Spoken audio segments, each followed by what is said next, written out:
Racism is not only an individual issue. It is a wicked social construct which is interwoven into and inseparable from the fabric of this society. I love America, and I love the American people. I was born here. This is my home. I therefore reject all labels and insinuations of being anti-American. I am, however, anti-oppression. And as such, I must say that the system of America rests upon the false foundation and fault line of oppression and racism. Because of this, it can never be healed. Yes, I said it, but make sure that you correctly heard what I said. The system can never be healed. Why? Because the structure of America was not only built upon oppression, but was specifically designed to perpetuate it. It is founded upon racist ideology which compelled its lower class under untold abuses and without wages to build it into the foremost world power that it is today. Are we actually supposed to believe that things are so much better now? Do we just discount the fact that the intrinsic structure of America has not changed? The powers that be want us to believe that systematic racism no longer exists.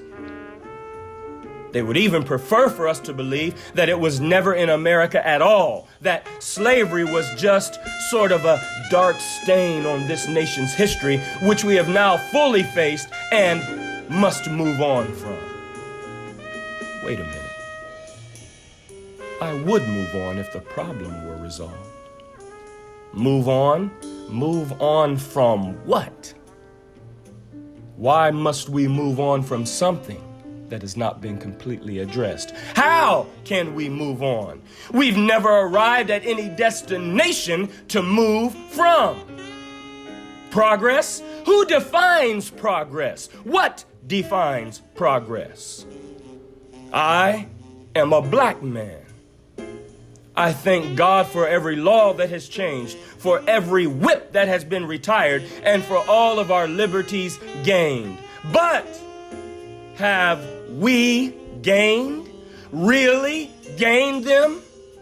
Has the fundamental fabric of this slave-holding, slave-trading, and oppressive society actually changed? Or has the fabric only been dyed? Time? Need more time? Time becomes our enemy the longer we wait for it to do what we must do. In the words of James Baldwin, I quote, "What is it you want me to reconcile myself to? I was born here almost 60 years ago. I'm not going to live another 60 years. You've always told me it takes time. It's taken my father's time, my mother's time, my uncle's time, my brother's and my sister's time, my niece's and my nephew's time. How much time do you want for your progress?" End quote. Bless his heart. Oppression is not just random individual acts of abuse. It is the necessary consequence of a system that has produced these appalling results. Dr. King said, as nations and individuals, we are interdependent. He told us that all life is interrelated, saying we are all caught in an inescapable network of mutuality, tied in a single garment of destiny. What affects one directly affects all indirectly. the tragic results of this tyrannical system will continue until we all come together as one family. Brother George Floyd should not have been murdered. But the same system that allowed the conditions to exist, which resulted in his murder, will also result in you and I being at odds with each other if we are unaware. For example, we can have a rally or a march or a protest where there are 100 differing ideas and agendas. If we collectively allow this to take place, then we too are working along with the system that created the environment which killed our brother, George Floyd.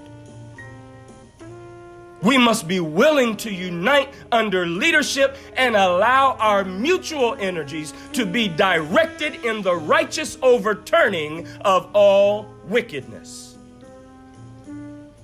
We can win. We will win together.